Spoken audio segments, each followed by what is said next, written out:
When I was a kid, I loved endlessly reading old Archie Digests over and over. The stories were entertaining enough, but what was always more memorable to me were the advertisements and self-promotion material printed all throughout the magazine, old remnants of a bygone era. So come along with me on a little nostalgia trip as I look at, talk about, and kind of make fun of some of the old advertisements in Archie Digests. Good morning. Next up, we've got Archie's 256-page Double Digest magazine number 43 from 1989. Moose, did you get the license number of the guy who ran into my car? Duh, no. Sorry, Arch. All I saw was a pink Edsel with Born to Boogie painted across the side.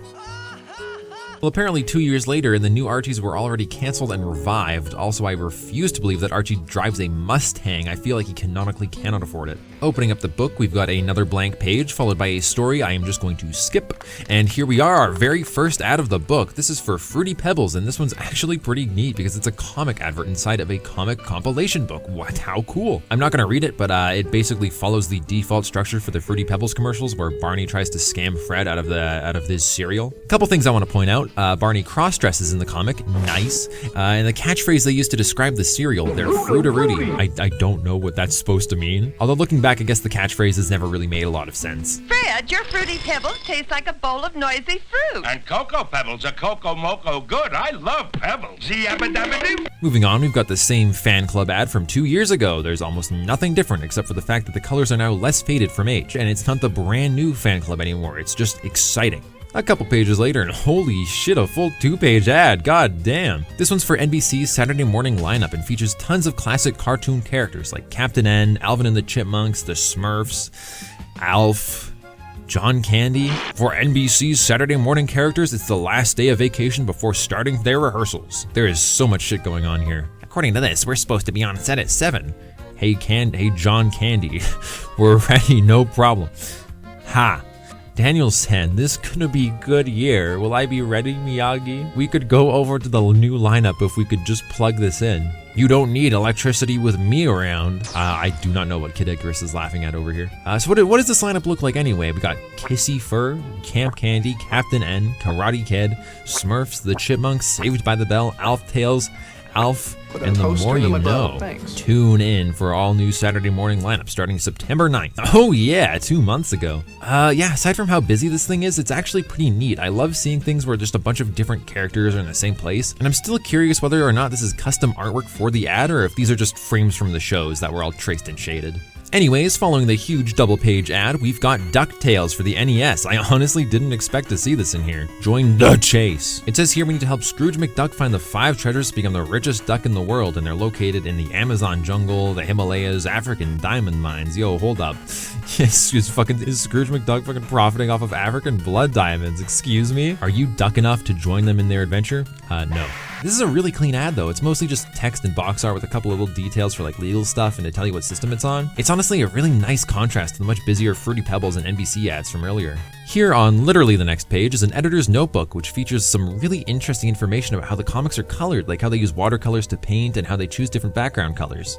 This is written by the editor Victor Gorlick, someone who at this point had worked at Archie since 1958. I remember seeing this guy's name a lot through the older digests I read. I don't know if it was just like confirmation bias, but I felt like I would always stumble across his name somewhere in like a side page or something. Anyways, get used to his name now because if I'm correct, it'll be appearing a lot more from now on. Once again, like literally the next page is another Katie Keene fan club promo. Why did I say it like that? Well, the text and art of Katie are different. She looks a lot more like Moltres than Trishuna this time. All the info is functionally the same, offering the same kind of items for the same price. I forgot to convert it last time, but $3 is roughly about $6.40 if adjusted for inflation. And then again on the next page, don't miss the outrageous new titles. This is just another nice, like non-intrusive bottom page ad. We got Dilton Strange Science, Archie 3000, Archie's RC Racers, Bayou Billy. Okay. After a story about fishing with the boys, we've got another bottom page ad, this time for Veronica in India and Faculty Funnies, 2 books that are already on sale. We got a nice little stretch of stories here, got some little jinx, and then it's the same promo as 2 years ago. It's basically the same except for the digest issue and character portraits are different. Rousing. And then the page after that is another post-cereal ad, this time for Sugar Crisp. Since this is also a post-brand cereal, it gets the same comic treatment, and just like last time, I am not reading it.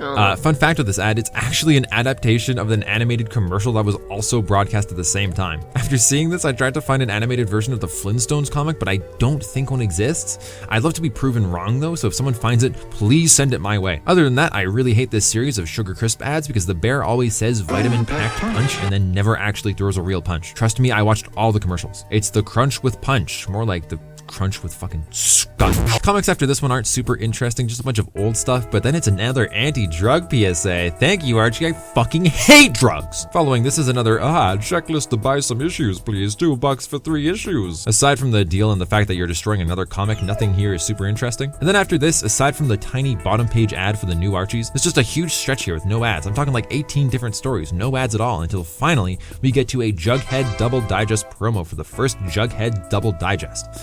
Holy fuck, that's such a mouthful. Like most of these promos, the colors of the cover are different from what they actually are, and it tries to sell you on the epic deal you're getting. It's still really cool seeing a promo for the start of a 200 issue long run. Who the fuck is Giovanni though?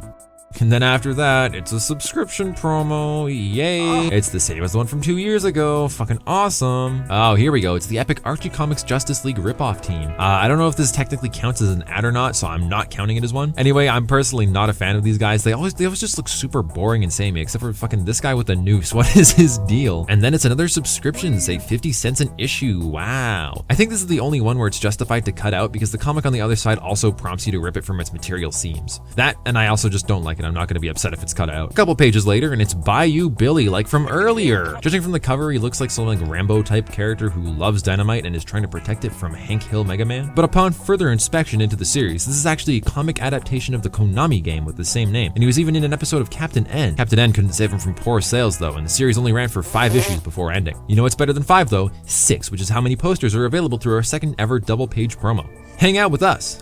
Oh, I get it. I'm not really a fan of these posters. I don't know if it's just because they're compressed into digest format or what, but they just seem really cheap. They're all nearly $9 adjusted per poster, and it just feels like a ripoff. But they do ship to both the US and Canada. Yes. Also, here's a picture I found on eBay. We got a story with a French girl now with an actual decent pun, excuse me? Immediately followed with, subscribe to me, please. 1 issue free. Blockbuster titles, huh? Oh yes, everyone's favorites. RC Racers, The Faculty, and Dilton's Strange Science. Who thought these would be good projects? Arriving at the end of the book, we've got another blank page, and holy shit, this is a relic. And for the Archie calendar of all things, damn. And apparently there's 100 jokes for only 12 months, meaning they have to cram an average of 8 1/3 jokes into each month. Good luck, I guess, guys. Yo, they've got Canadian holidays too, October Thanksgiving, let's go. And then finally on the back cover, we have What's Hot on CBS. Here's an excellent way to tell if your friends are keeping up with the major world events, like the CBS morning lineup. Well, now I have to take the quiz. This is a major world event. What kind of dinosaur is Dink? Little. Dink has 4 friends, name 2. Young Dink, Younger Dink. What is the turtle's name? Coco Jumbo, the stand is Mr. President. Which Muppet baby is blue? Gonzo. Who wears the most colorful socks in the nursery? Gonzo. Who does Miss Piggy love? Gonzo. Who's the most beautiful girl in Puppetland? Trick question, girls aren't allowed. Who's Pee Wee Herman's favorite piece of furniture? Charon. What happens when Pee Wee says the secret word? Where do the California raisins live? California. What did they hear it through? Their ears. What is the name of the backup girls group? California Craisins. What is Garfield's favorite food? Lasagna. What clown drives Garfield crazy? Dinky. After Garfield eats and sleeps, what does he do? Have a good meal. What does Rude Dog drive? Car. What is a dweeb? Bad. What is Rude Dog's crib? Bed. How'd I do? Fuck. Quite a few more ads in this one than the last one, even some double page ones. I think there was about 22 pages of ads in this one, 4 of which were the same from 2 years ago. Anyways, that wraps up this issue, so let's move on with